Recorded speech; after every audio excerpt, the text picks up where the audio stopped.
సమయంలో మనం దేవుని వాక్యాన్ని విందాం. కడప నుంచి శాల్యమన్న గారు మనకు వాక్యం అందిస్తారు. అందరూ శ్రద్ధగా విని ఆత్మీయంగా మేలు పొందుదామండి. శాల్యమన్న, వందనాలన్నా. వందనాలు. ప్రభునందు ప్రియమైన వారలారా, జూమ్ యాప్ ద్వారా మరొకసారి క్రొత్త సంవత్సరంలో కలుసుకోవడానికి ప్రభు మనకి ఇచ్చిన సమయాన్ని బట్టి ప్రభుని స్తుతిస్తున్నాం. కొందరికి మెసేజ్ ద్వారా, కొందరికి ఫోన్ ద్వారా చెప్పాము విషెస్, అందరికీ చెప్పలేకపోయాము. అయినా మరొకసారి జూమ్ లో కనెక్ట్ అయిన వారందరికీ హ్యాపీ న్యూ ఇయర్. ప్రభు ఈ క్రొత్త సంవత్సరం మనల్ని మరింత కృపతో నింపి ఆయన నామ ఘనత కొరకై వాడుకున్నట్లుగా మనము సిద్ధపడదాం. ప్రభు మనల్ని నడిపించినట్లుగా మనమందరము ఏక మనస్కులమై ప్రభు యొక్క పరిచర్యలో ముందుకు సాగుదాం. దేవుని వాక్యం చదువుకుందాం.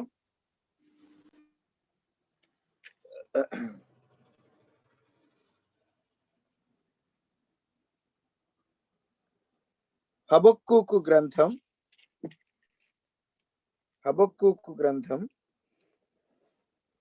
3వ అధ్యాయం. హబక్కూకు గ్రంథం 3వ అధ్యాయం 1-2 వచనాలు చదువుకుందాం. 1-2 వచనాలు. ప్రవక్తయగు హబక్కూకు చేసిన ప్రార్థన వాద్యములతో పాడదగినది.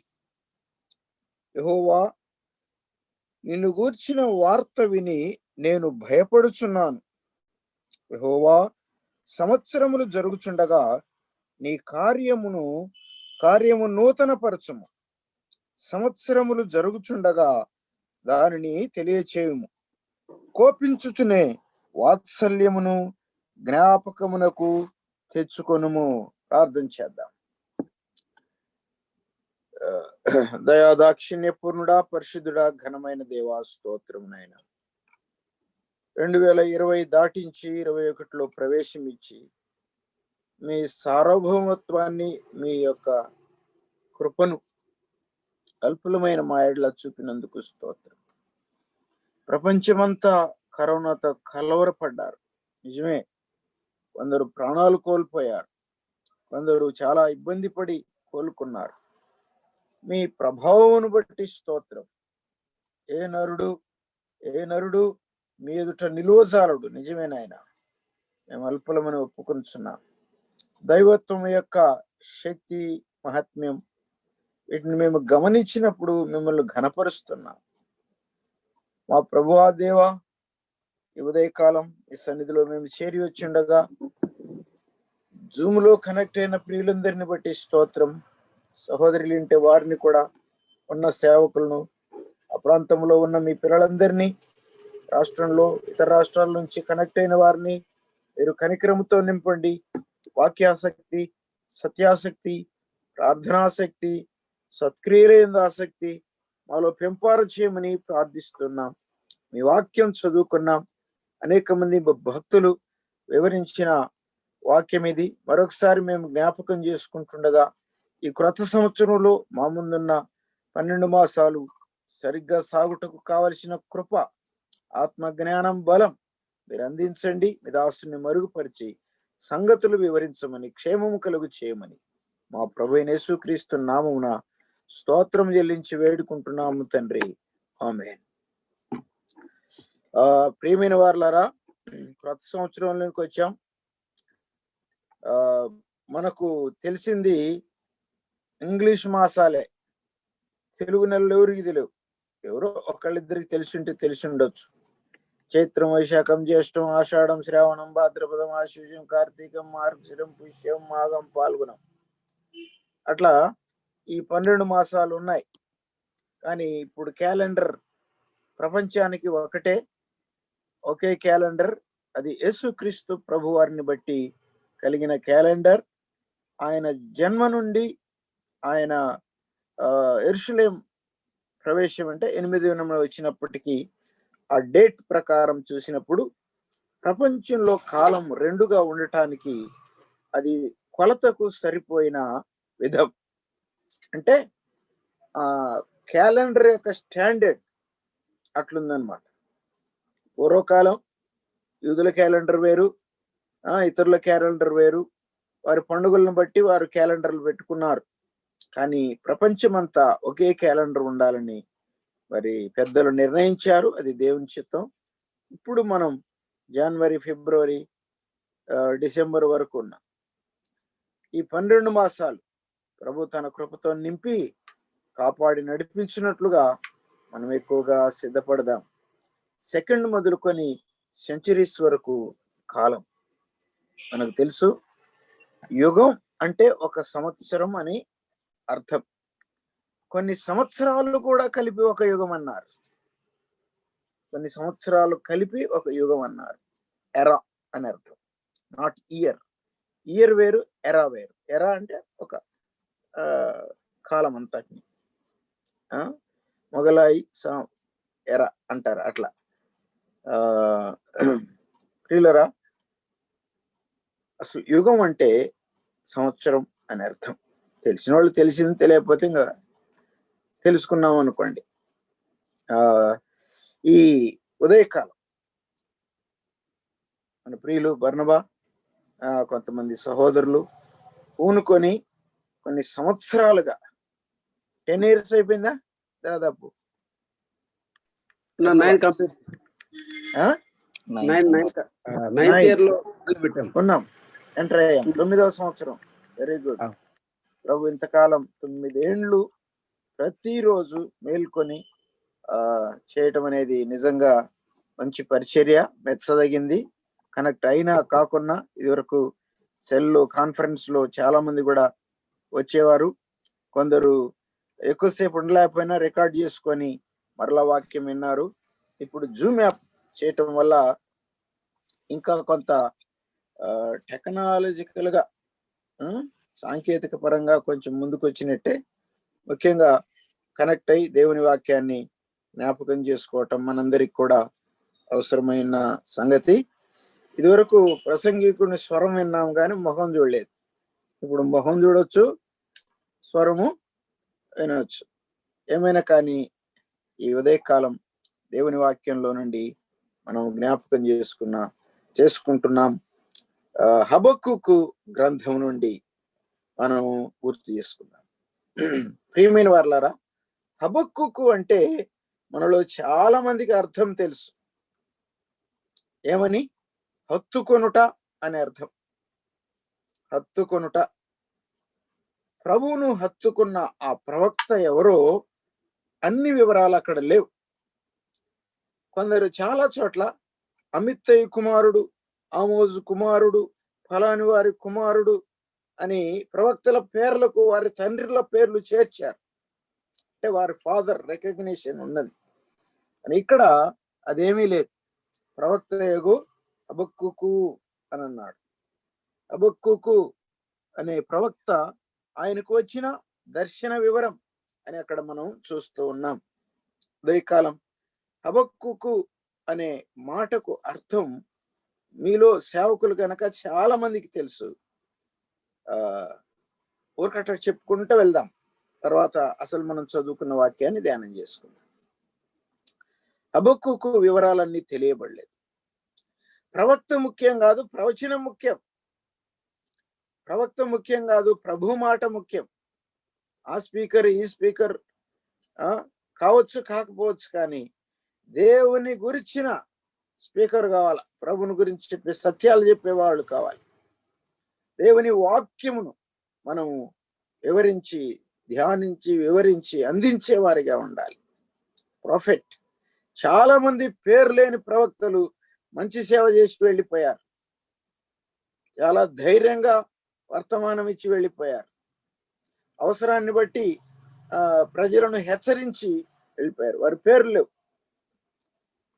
పేర్లు వేయటం పత్రికల్లో మంచిదే, కానీ మీటింగ్ పేపర్లలో పేరు ఉన్నా లేకున్నా వచ్చి పని చేయటం అనేది అది అవసరం కూడా. నేను చాలాసార్లు అటు చేశాను. అంటే నేను చేసినానని మీరు చేయాలని కాదు, పిలవటం అవసరం, పోయి పని చేయటం అవసరం. పేరున్నా లేకున్నా పని చేయటం మాత్రం అవసరం. ప్రెస్టేజ్ ఫీల్ కాకూడదు. ఒకవేళ ప్రభు ఆ వర్తమానం ద్వారా ఎవరినైనా స్థిరపరచవచ్చు, కొందరినైనా రక్షించవచ్చు. అలాగే చాలా జరుగుతాయి. హబక్కుకు అనే పేరు ఉంది, కానీ ఆయన గురించిన వివరం ఎక్కువ లేదు. హబక్కుకు అంటే హత్తుకొనుట అని అర్థం. ఎంబ్రేజింగ్, హత్తియుండుట. బైబిల్లో మనకు తెలుసు, నిజమైన స్నేహితుడు హత్తి ఉంటాడట. సహోదరుని కంటే ఎక్కువగా హత్తి ఉంటాడని చెప్పాడు. హత్తుకొని ఉంటాడు అని అన్నాడు. ఆది కాండంలో చెప్పాడు, కుటుంబ సందర్భంగా పురుషుడు తన తల్లిని తండ్రిని విడిచి అని అన్నాడు. అది కష్టమైన పరిస్థితే తల్లిదండ్రులకు. విడిచి అంటే ఎందుకు? 30 ఏళ్ళు వచ్చాయి, వివాహం చేశాం, ఇంకా ఇద్దరిని సాకమని అంటాం సరికాదు కదా. ఆ విషయంలో వారు వేరుగా ఉండి, వారు కుటుంబ బాధ్యతల్లో ఉండి, వారు ఒకరిని ఒకరు హత్తి ఉండి ప్రభు కొరకు జీవించాలని ప్రభు సెలవిచ్చాడు. ఆ వేరు విడిచి అని చెప్పిన ప్రభువే ఎఫెసీ పత్రికలో చెప్పాడు, తల్లిని తండ్రిని సన్మానించుము అని చెప్పాడు. ఇది నీకు దీవెన, ఇది ఆశీర్వాదం అని వాక్యంలో మనం ఎరుగుతాం. కనుక ప్రియులారా, హత్తియుండుట అనేది ఏకభావం, ఏకతాత్పర్యానికి సూచన. ఈ హత్తియుండుట అనేది బైబిల్లో మనకు సులభంగా కొన్ని మాటలు చాలా తెలిసినవే ఉన్నాయి. రూతు హత్తుకున్నది అని అన్నాడు, చాలా మంచి మాట అది. అట్లాగే హృదయము హత్తియుండుట అని జకర్యాలో కూడా చెప్పారు. ప్రియమైన వారలారా, ఒక్క మాట చదువుకుందాం. దైవజనుడైనటువంటి కాదు, లూకాసు వార్తలో 19వ అధ్యాయం 48వ వచనాన్ని మనం చదువుకుందాం. 48వ వచనం లూకాసు వార్తలో, అక్కడ ఒక చక్కని మాట మన కొరకు రాయబడి ఉన్నది. ఆఖరి వచనం అది. లూకాసు వార్త 19వ అధ్యాయం 48వ వచనం. ప్రజలందరూ ఆయన వాక్యమును వినుటకు ఆయనను హత్తుకొని ఉండిరి గనుక ఏమి చేయవలనో వారికి తోచలేదు. ప్రభు ఉపదేశిస్తున్నాడు, ప్రజలు వాక్యం పట్ల ఆసక్తి కలిగి ఉన్నారు. ఆ బోధలు విన్నవారు ప్రభువును హత్తుకొని ఉన్నారు. అంటే అందరూ ప్రభు పక్షాన ఉన్నారు. కనుక గలిబిలి చేయాలనుకున్న ముఠా సైలెంట్ అయిపోయారు. ఎవరోళ్ళు? శాస్త్రులు, పరిసయ్యులు, హేరోదు వారు, మత నాయకులు రోషం, కోపంతో ఉన్నారు. వాక్యానికి చోటు ఇవ్వలేదు. ప్రవక్తలు ఏం చెప్పారో వీరికి అర్థం కాలేదు. ప్రవక్తల వచనాలు చదువుతున్నారు, వాటినైనను గ్రహించలేదు, ఆయననైనను గ్రహించలేదు. నేరుగా ఈయన వచ్చి ఉపదేశిస్తున్నాడు, గ్రహించక సిలువ వేశారని వాక్యం సెలవిస్తుంది. 13వ అధ్యాయం అపోస్తల కార్యములు 13లో 20 నుంచి 26 వరకు ఉన్న భాగంలో ప్రభు ఆయన ఎలాగున అప్పగించబడ్డాడో, మరణించాడో, తిరిగి లేచాడో, వాగ్దానం నెరవేర్చాడో అక్కడ అర్థమవుతుంది. చదువుకోండి. తర్వాత ప్రియులారా, వారు ప్రభువును హత్తుకొని ఉండిరి. వారు ప్రభువును హత్తుకొని ఉన్నారు, కానీ ఎవరు ఏమి చేయలేకపోయారని చాలా చక్కని మాట మనం చూస్తున్నాం. ప్రభువును హత్తుకొని ఉన్నారు. విశ్వాసి ప్రభువును హత్తుకొని ఉండాలి. ఆయన మీదనే మనం ఆధారపడి ఉండాలి. ఆయననే ఆనుకొని ఉండాలి. ఆయన యందే మనము సమస్తము చేయుటకు పూనుకొని ఉండాలి. ఏదైనా అంతే, ఆయనను బట్టే. ఈ ఉదయకాలం హబక్కుకు గ్రంథంలో మనం కొన్ని మాటలు జ్ఞాపకం చేసుకుందాం, కొంత సందేశం గ్రహిద్దాం. హబక్కుకు ఒక రకంగా పేరు లేని ప్రవక్తే అనిపిస్తుంది, కానీ ఉంది పేరు. ఆయనకు కలిగిన దర్శనం, ఆ వివరం చాలా శ్రేష్టంగా ఉంది. హబక్కుకు నెంబర్ 1 ఇశ్రాయేలీయులను చూశాడు.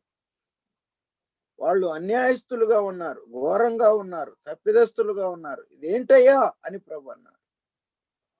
అయితే ప్రభు ఏమన్నాడంటే, కల్దీయులకు వీరిని అప్పగిస్తాను అని చెప్పాడు. బబులోను కల్దీయులు వాళ్ళు, బబులోను నెబుకద్నెజరు, వారికి అప్పగిస్తాను, శిక్షిస్తానని చెప్పాడు. అప్పుడేమన్నాడంటే, అయ్యా, ఈ నీతి గల జనాల్ని ఆ నీతి లేని వారికి అప్పగిస్తావా? ఎట్లయ్యా అని అన్నాడు. వీరి తప్పు దశలో కొన్ని పొరపాట్లు ఉన్నాయి, కానీ వీరికంటే వారు నీతిమంతులు కాదు. దుష్టులు, క్రూరులు, ఏమైనా చేస్తారు, జాగ్రత్తగా చేస్తారు, కన్నింగ్ చేస్తారు, నేరుగా దాడి చేస్తారు, ఏమైనా చేస్తారు కదా. నీ కళ్ళు దుష్టత్వమును చూచి వారవలేవు కదయ్యా, మరి ఇట్లేంటి అని ప్రశ్నించాడు. ఇశ్రాయేలీల విషయమై, యూదుల విషయమై, వారి తప్పిదాల విషయమై బాధపడి ప్రభుని అడిగాడు. వారిని శిక్షిస్తానని చెప్పినప్పుడు మరీ బాధపడి, ప్రభువా ఇదేంటి అని అర్థం కాలేదు నాకు అన్నట్టుగా ఆయన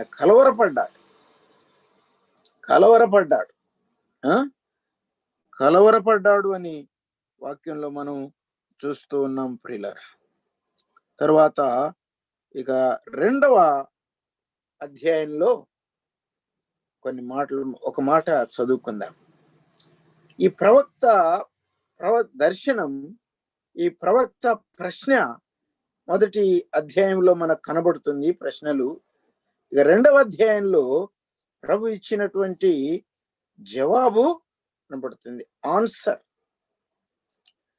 తన ప్రజలను చూచినప్పుడు వారు ఘోరంగా ఉన్నారు. ఎవరికి అప్పగింపబడుతున్నారో ఆ ప్రజలను చూచినప్పుడు వారు దుష్టులుగా ఉన్నారు, క్రూరులుగా ఉన్నారు, క్రూరపక్షులు అని అన్నాడు. చిరుతపుల్లంత వేగం గలవారట, కనికరింపకుండా చీల్చే తోడేళ్ల వంటి వారు. అసలు ఇశ్రాయేలు చరిత్రలో చాలా సార్లు ఎక్కువ శ్రమ పడ్డ జనాంగం వాళ్ళే. వాళ్ళ తప్పిదము లేకుండా శ్రమ పడ్డారు, వారి తప్పిదాలను బట్టి కూడా శ్రమ పడ్డారు. అయితే ప్రభు అబ్రహాము, ఇస్సాకు, యాకోబులకు ఇచ్చిన వాగ్దానాన్ని బట్టి, దావీదుకు చేసిన ప్రమాణమును బట్టి, యేసుక్రీస్తునందు ఆయన చూపిన ముందు నిర్ణయం అంటారే, before foundations of the earth, అంటే లోకం పుట్టక పూర్వము తండ్రి నిర్ణయించిన ఆ గొప్ప ఏర్పాటును బట్టి ఇశ్రాయేలును నమ్మిన విశ్వాసులను ఆశీర్వదించే ప్రభు అయిన యేసుక్రీస్తు, ఆ పరలోకపు తండ్రి తన కుమారునిలో మానవాళిని రక్షించటానికే దిగి వచ్చాడు. ఇక్కడ శిక్ష అంతా క్రమశిక్షణ కొరకే చేశాడు, తర్వాత వారిని రక్షించి తీసుకుని వచ్చాడు. మనం ఎరుగుదుము. ప్రియమైన వారలారా, ఈ ప్రవక్త మనం చదువుకున్నట్లుగా, అయ్యా లోకం చూస్తే అట్లుంది, ఇశ్రాయేలీలు కూడా అట్లే ఉన్నారు అని అన్నాడు. నీ వైపు చూస్తున్నాను అని చూచాడు. ఇప్పుడు చదువుకుందాం 2వ అధ్యాయం 3-4 వచనాలు చదువుకుందాం. దేవుడు తేమానులో నుండి బయలుదేరుచున్నాడు, పరిశుద్ధ దేవుడు పారాన్లో నుండి వేంచేయుచున్నాడు. ఆయన మహిమ ఆకాశ మండలమును కనబడుచున్నది, భూమి ఆయన ప్రభావముతో నిండి ఉన్నది. సూర్యకాంతితో సమానమైన ప్రకాశము కలిగి కనబడుచున్నది. ఆయన హస్తముల నుండి కిరణములు బయలువెలుచున్నవి, అచ్చట ఆయన బలము దాగి ఉన్నది. ప్రభునందు ప్రియులారా, ప్రభువును చూశాడు. ఎట్లా కనబడుతున్నాడు? ఆయన పారానులో నుంచి, తేమానులో నుండి, పారానులో నుండి వేంచేయుచున్నాడు అని చెప్పాడు. పారాను అరణ్యంలో ప్రజలను కాపాడిన తీరు మేఘములో ఉన్నాడు. పారాను అరణ్యంలో సర్పాలు గరిచాయి, ఆయన సర్పము, ఆ విత్తడి సర్పపు పోలికలో ఉన్నాడు. అరణ్యములో మోషే సర్పమును ఎలాగూ ఎత్తెనో అలాగున మనుష్య కుమారుడు ఎత్తబడాలి. యోహాను సువార్త 1వ అధ్యాయంలో మనం ఎరుగుదాం ప్రియులారా. యెహోవా ఏకదేవుడు, యెహోవా నిత్యుడైన దేవుడు, యెహోవా పరిశుద్ధుడైన దేవుడు, యెహోవా ఆయన బయలుదేరే దేవుడు, గమనముల వలన ఛాయలేనివాడు, ఆయన వస్తే వెలిగే, ఆయన ఉన్న చోటు వెలిగే. గాఢాంధకారం మనకు కనబడుతుంది, ఆయన గాఢాంధకారంలో దాగి ఉన్నవాడు, ఆయన వెలుగై ఉన్న ప్రభు. చూసినప్పుడు గాఢాంధకారం, ఆయన ప్రత్యక్షత ఇస్తే తప్ప ఎవడికి వెలుగు కలగదు.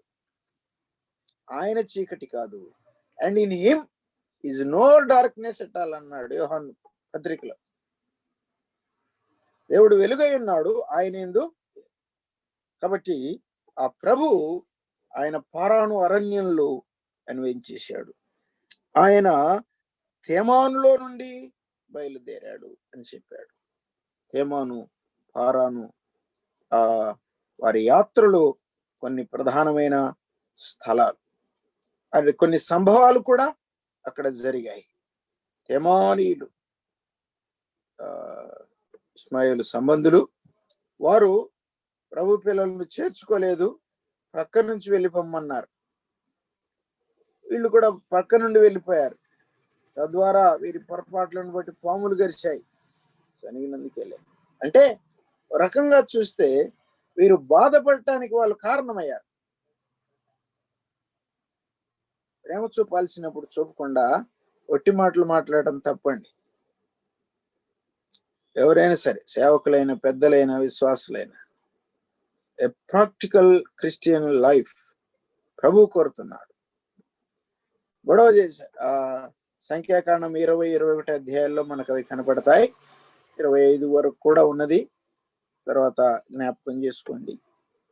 ఆ ప్రదేశాల్లో నుంచి ఆయన ప్రభావం చూపాడు, ఆయన ప్రకాశించాడు, ఆయన వెలుగు, ఆయన తేజం, ఆయన చేతులలో నుంచి కిరణాలు అన్నాడే, ఆ మహాత్మ్యం ఇప్పుడు హబక్కుకు చూస్తున్నాడు. పౌలు చూసిండ్లే, దమస్కు దారిలో పోతుంటే సూర్య తేజస్సు కంటే ఎక్కువైన తేజస్సు కళ్ళ పాటున కొట్టింది, ఫ్లాష్, అంతే. ఆ దెబ్బతో కళ్ళు పోయాయి, పడిపోయాడు. 3 రోజులు చూడలే. ఆ తర్వాత ప్రభు కళ్ళిచ్చాడు, దేవునికి స్తోత్రం. మొదటి అద్భుతం ఆయనకే. మామూలు నేత్రాలు పోయాయి, మనో నేత్రాలు వెలిగాయి, మామూలు నేత్రాలు కూడా వచ్చాయి. మంచి ధ్యానం. ఆయన పాత నిబంధనలో గలవాడు. మన కొరకు పత్రికలు రాసి దేవుని ఆత్మ, దేవుని మనస్సు, దేవుని వాక్యం, దేవుని సిద్ధాంతం, దేవుని యొక్క సంపూర్ణ చిత్తం దాచకుండా సంఘాలకు ఇచ్చాడు. అది పౌలు చాలా గొప్ప పరిచర్య చేశాడు. ఆ సూర్య తేజము కంటే ఎక్కువ వెలుగు ప్రకాశించినందున పడిపోయాడు. మంచిది. హబక్కుకు ప్రభువును చూస్తున్నాడు, ఆయన ప్రభావాన్ని చూస్తున్నాడు, పరిస్థితులను చూశాడు, ప్రజలను చూశాడు, బజార్ను చూశాడు. లోక పరిస్థితులు ఎట్లున్నాయి? అంతా కరోనాకు భయపడి చస్తున్నారు. భయమే, జాగ్రత్తగా ఉండాలి. ప్రపంచం అంతా ఒకళ్ళు కాదు. ఆయన సార్వభౌత్వం ఎంత గొప్పది. ఆయన తగ్గిస్తే ఇప్పుడు కేసులే లేవు, రాసుకొని పూసుకొని తిరుగుతూ ఉన్నారు. శానిటైజర్ లేదు, ఏమంటారు, ముఖానికి పెట్టుకునేది, మాస్కులు లేవు. కొందరు పెట్టుకోవట్లేదు, కొందరు పెట్టుకున్నారు. మాస్కులు ఎప్పుడైనా మంచివే, మనకు పర్సనల్ గా సెక్యూరిటీ, డస్ట్ అది పడకుండా ఉంటది, మంచిది. పిల్లరా, అది ప్రభావం తగ్గిపోయినప్పుడు దేవుడే తగ్గించాడు, అంతే. అలాంటి వ్యాధులు అనేకం వచ్చాయి, వస్తాయి. కానీ ప్రభు సార్వభౌముడని తన తన తన గొప్పతనాన్ని, తన మంచితనాన్ని రెండు చూపిస్తాడు. మనం భయపడి ఆయన యందు బాగా ఉండాలి, ఆయనను ఘనపరచాలి, స్తుతించాలి, ఆరాధించాలి. అయ్యా, నువ్వు దుష్టత్వం చూసి ఊరుకోవు స్వామి అని అన్నాడు. ఇక్కడ సంవత్సరాలు జరుగుచుండగా నీ కార్యము నూతనపరచు. అవును, దేవుడు కార్యాన్ని నూతనపరుస్తాడు. 21 చాలా వరకు సేవకు ఆటంకమైంది. తొలివుడి పనివాడు చేసుకున్నాడు, ప్రభుత్వం పని ప్రభుత్వం, ప్రజల పని ప్రజలు. సంపాదించుకున్నాడు, మోసం చేశాడు. 10 రూపాయలు దోశ 15 రూపాయలు చేశారు, అంతే. అసలు పాల ప్యాకెట్ 25 రూపాయలు ఉండేది 30 చేసిండు. అన్నీ ఏమంటే కరోనా సార్, దొరకలేదు సార్ అంటారు. అది ఒక మోసం. కంట్రోల్ లేదు, ఏమి లేదు. అన్ని రేట్లు పెంచారు. సరేలే, ఇంకా తప్పదు కాబట్టి తాగాలి, తినాలి. వీళ్ళరా ప్రభు ఈ సంవత్సరం మనకు అందిస్తున్నాడు. ఏమొస్తుంది అనేది మనం సోది చెప్పలేం. ఏమైనా రాని ఆయన ఉన్నాడని మాత్రం నిబ్బరం కలిగి ఉన్నాం. కమ్ వాట్ మే అంటారు కదా, ఏమైనా కానీ ఆయన ఉన్నాడు, ఆయన ఉన్నాడు. ఆయన్ని చూస్తాం. పేతురు ప్రభుని చూసినప్పుడు నీళ్ళ మీద అద్భుతంగా నడిచాడు. నడవటం సామాన్యం కాదు, వట్టి మాటలు కాదు. నువ్వు కాలు పెట్టి చూడు, కూడా ఎక్కిన పోతావు. నీళ్ళ మీద నడిచాడు. ఎవరిని చూశాడు? ప్రభుని చూశాడు. గాలిని చూచి మునిగిపోసాయి. మనం అంతే, ప్రభుని చూస్తాం, గాలిని చూస్తాం. జాగ్రత్తగా ఉండాలి. ప్రభునే చూద్దాం. గాలులు వస్తాయి, కనబడతాయి, పోతాయి. ఇబ్బందులు వస్తాయి, పోతాయి. ప్రభుని చూచి మనం ధైర్యం తెచ్చుకుందాం. ప్రభుని చూచి మనం ఆయన కొరకు ఆనందిస్తూ సాగాలని జ్ఞాపకం చేసుకుంటున్నాం. సంవత్సరములు జరుగుచుండగా కార్యము నూతనపరచు. ప్రభు యొక్క ప్రభావాన్ని 3వ అధ్యాయంలో ఆయన చూచాడు. 3 మాటలు చెప్పుకొని ముగించుకుందాం. 3వ అధ్యాయం 16వ వచనం నేను చదువుతాను. నేను వినగా జనుల మీదికి వచ్చువారు సమీపించు వరకు నేను ఊరకొని శ్రమ దినము కొరకు కనిపెట్టుకొనవలసి ఉన్నది. నా అంతరంగము కలవరపడుచున్నది. ఆ శబ్దమునకు నా పెదవులు కదులుచున్నవి, నా ఎముకలు కుళ్ళిపోచున్నవి, నా కాళ్ళు వణుకుచున్నవి. ఎంత గంభీరమైన, అంటే ఘోరమైన దర్శనమైన చూశాడు. కల్దీలు వచ్చి యూదులను చంపి, వారి ప్రాకారాలు పడగొట్టి, వాళ్ళ ఇళ్లను దహించి, వారి దేవుని ఆలయాన్ని పడగొట్టి, సొలొమోను ఆలయం కోట్ల రూపాయలు ఖరీదు చేసేది. అది చదువుతుంటే సొలొమోను ఎంత ఖర్చు పెట్టాడో అనిపిస్తుంది. లక్షలు, కోట్ల రూపాయలు బంగారం, 1 తులం 30,000. చూసుకో ఈ లెక్కన. 3,000 అయినా కూడా లెక్కేసుకో. మందిరం ఉన్నట్టిల్లు మొత్తం, మందసం, కరుణాపీఠం, కెరూబులు, ఒక్కొక్క రెక్క 10 రెక్క మూరులంట. అబ్బో, ఎంత బంగారం కావాలి! ఉపాసు బంగారం మెత్తడిది, అరబీ బంగారం. ఓఫీర్ అనేది అరబీ దేశంలో ఉండే ప్రదేశం. ఓఫీర్ అని పేరు పెట్టుకున్నారు కొందరు, మంచిదే. అన్నీ తెప్పించాడు. దావీదు సంపాదించింది కాక అదనంగా తెప్పించాడు. మొత్తం మందిరానికి పెట్టాడు. వైభవంగా ఉంది కొంతకాలం. ప్రభు యొక్క మేఘం నిలిచి దేవుడు తన ప్రేమను, మహిమను, సన్నిధిని వారికి ఇచ్చారు. కానీ కొన్ని సంవత్సరాల తర్వాత ఆ మహిమను పోగొట్టుకున్నారు. యెరోబోము, రెహబాములు వేరైపోయారు. ఆ తర్వాత కొంతకాలం ఉన్నది, ఆలయం ఉన్నది. మధ్యలో ఆలయం యొక్క తలుపుల్లో కొన్న వాటి అన్నిటిని తీసేసి కప్పము కట్టారు. కప్పం అంటే పన్ను కట్టారు. బలహీనులైన రాజులు కొందరు. బంగారం ఏడుంది? దేవాలయంలోనే ఉంది. మొత్తం తీసి కట్టేశారు. దేవుని మహిమను దొంగిలించారు ఒక రకంగా, మహిమ గల దేవుని నమ్మలేకపోయారు మరొక రకంగా. హిజ్కియా కూడా అదే పని చేశాడు. కాస్త ఎండి తీసి ఇచ్చేశాడు. కానీ హిజ్కియా బలం పొంది మరలా జయం పొందాడు. అలాంటి రాజులు కొద్దిమంది ఉన్నారు. పిల్లరా, ప్రభువు కోరుకున్న చోటును ఈ కల్దీలు వచ్చి పాడు చేస్తారని ఈయన చూశాడు. ఏం ప్రభువా, నీతి గల జనాన్ని ఆ భ్రష్టులైన వారికి అప్పగిస్తున్నావా అని అన్నాడు. దుఃఖపడుతున్నాడు, బాధపడుతున్నాడు. అంతరంగ మదన కలవరం అని అన్నాడు. కలవరం. ఈ 3వ అధ్యాయంలో నెంబర్ 1 ఫియర్. కలవరం, ఫియర్, భయం, ఆందోళన. అందుకనే ప్రభు అన్నాడు, నేను ఆరోహణమవుతున్నాను, మీ హృదయములను కలవరపడనివ్వండి.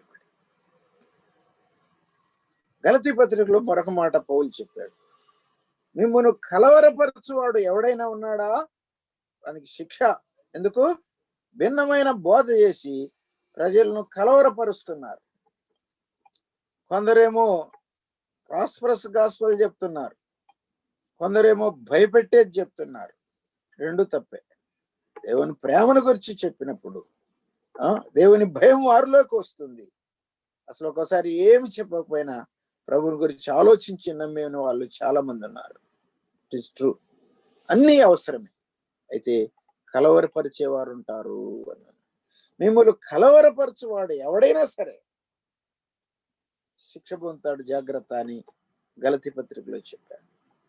హబక్కూకు ఫియర్, భయం, కలవరం, ఆందోళన, ఆ శ్రమలను చూచాడు ఆయన. ఇంకా అప్పటికి జరగలేదు.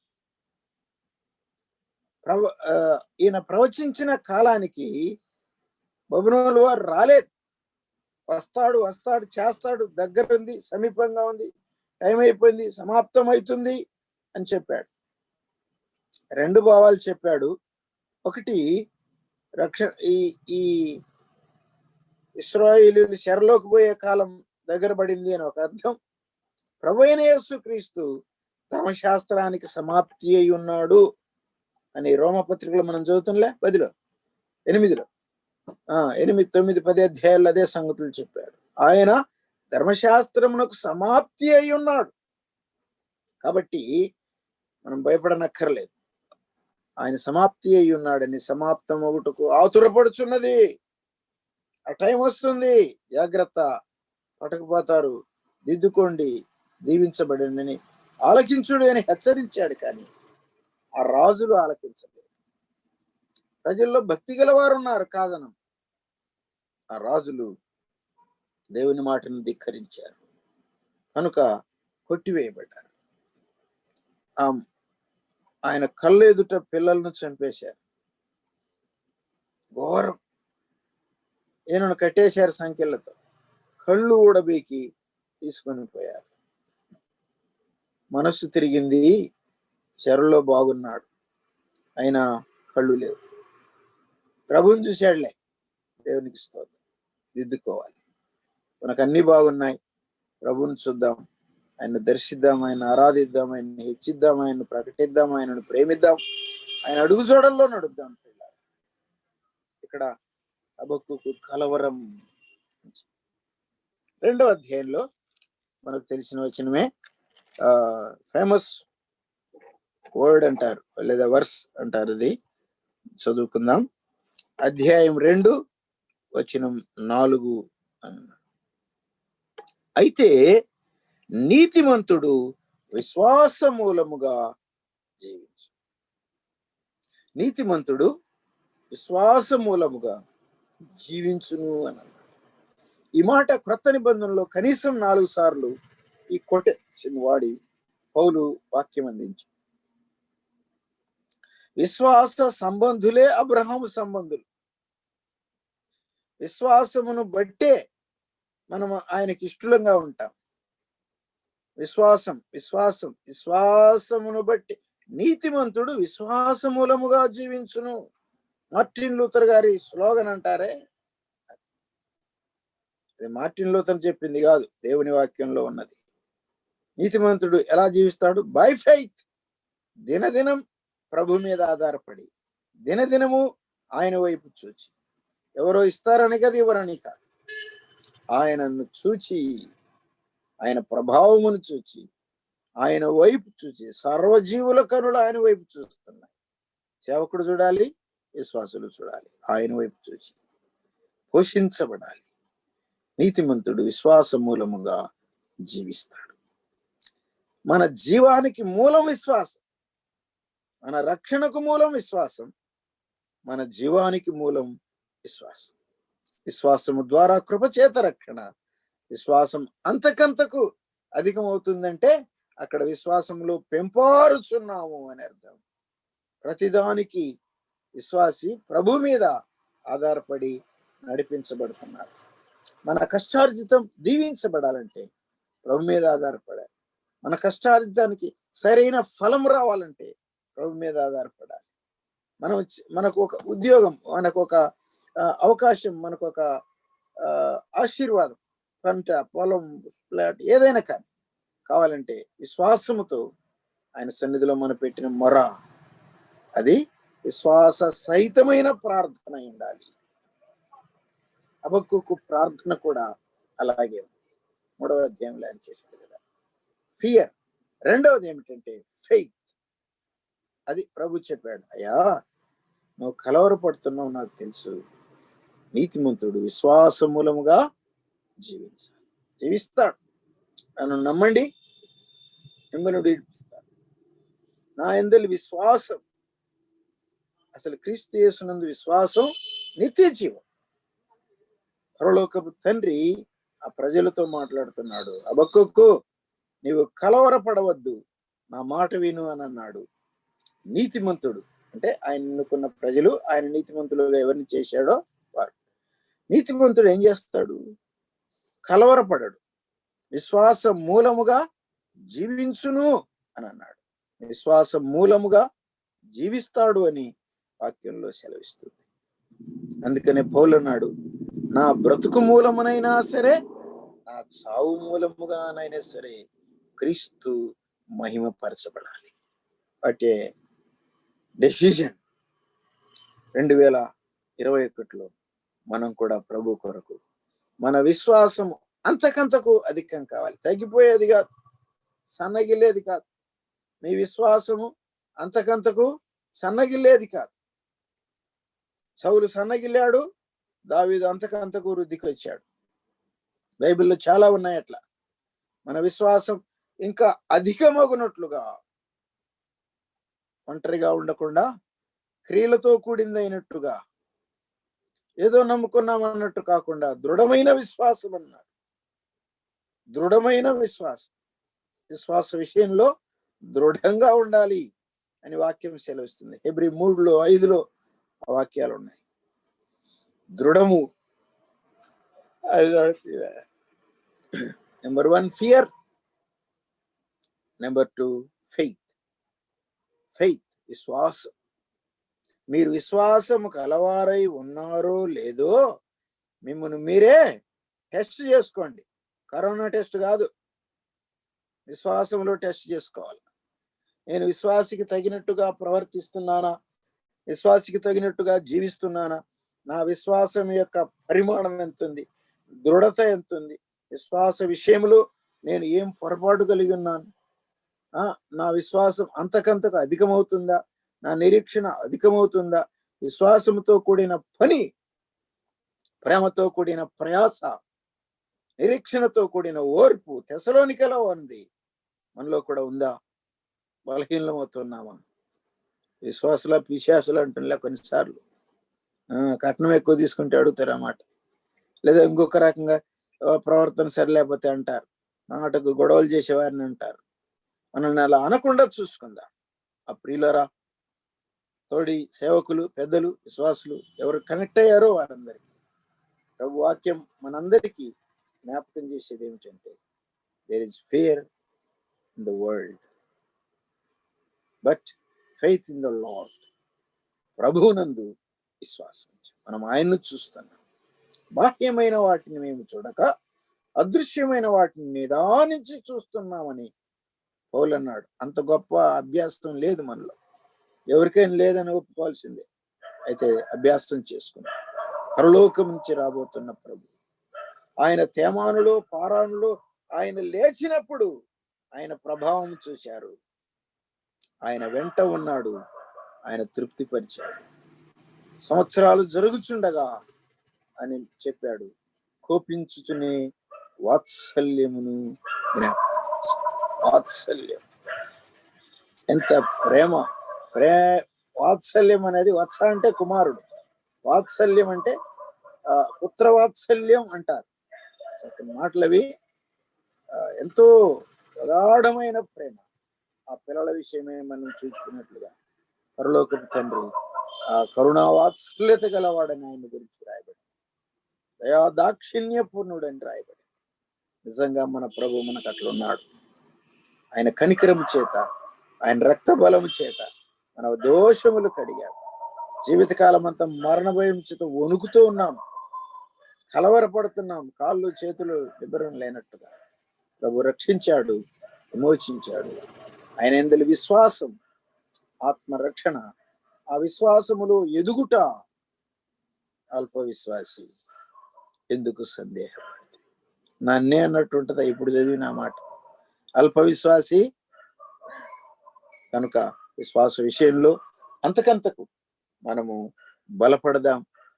విశ్వాస సంబంధమైన క్రియలు చేద్దాం. విశ్వాసులతో సహవాసం చేద్దాం. ఏ ప్రభు రక్షించాడో ఆ విశ్వాసమును బయలుపరుద్దాం. గలతీ పత్రికలో అన్నాడు, విశ్వాసము వెల్లడి కాక మునుపు ధర్మశాస్త్రం కింద ఉన్నారు యూదులు. మనకు ధర్మశాస్త్రం లేదు, ధర్మము తెలియదు. ఎటు పడితే అటు పోయినాం.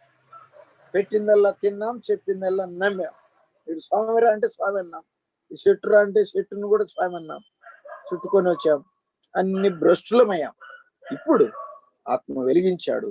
విశ్వాసం ద్వారా కృపచేత రక్షించబడ్డాం.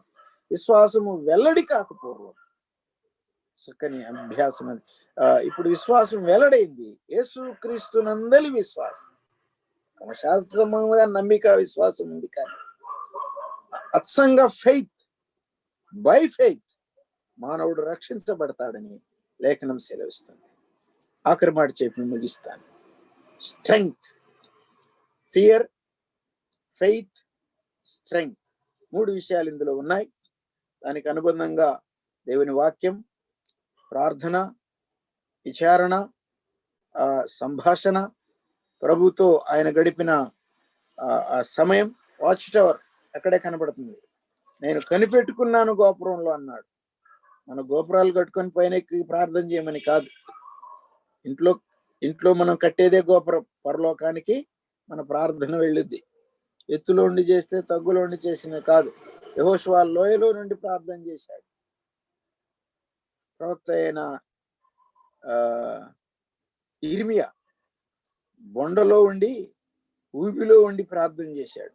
నడుము లోతు బురద, లోపలేశారు ఖైదులో. చెరసాల్లో పౌలు యోనాని ఇసిరేసినప్పుడు మత్స్యపు గర్భంలో ప్రార్థన చేశాడు. అవన్నీ మనం ఎరిగినవే. ముగించుకుందాం. ఇక్కడ 19వ వచనం చదువుతాం. 3:19. ప్రభువగు యెహోవాయే నాకు బలము, ఆయన నా కాళ్లను లేడి కాళ్ళ వలె చేయును, ఉన్నత స్థలముల మీద ఆయన నన్ను నడవచేయును.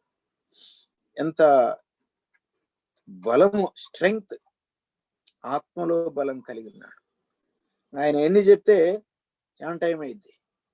కలవరం, అవిశ్వాసం, అపాయం ఎన్నో ఉన్నాయి ఈ గ్రంథంలో. కానీ ప్రభు వైపు చూచాడు, నిబ్బరపడ్డాడు. ప్రభు ఇచ్చిన జవాబు విన్నాడు, సంతృష్టి పడ్డాడు.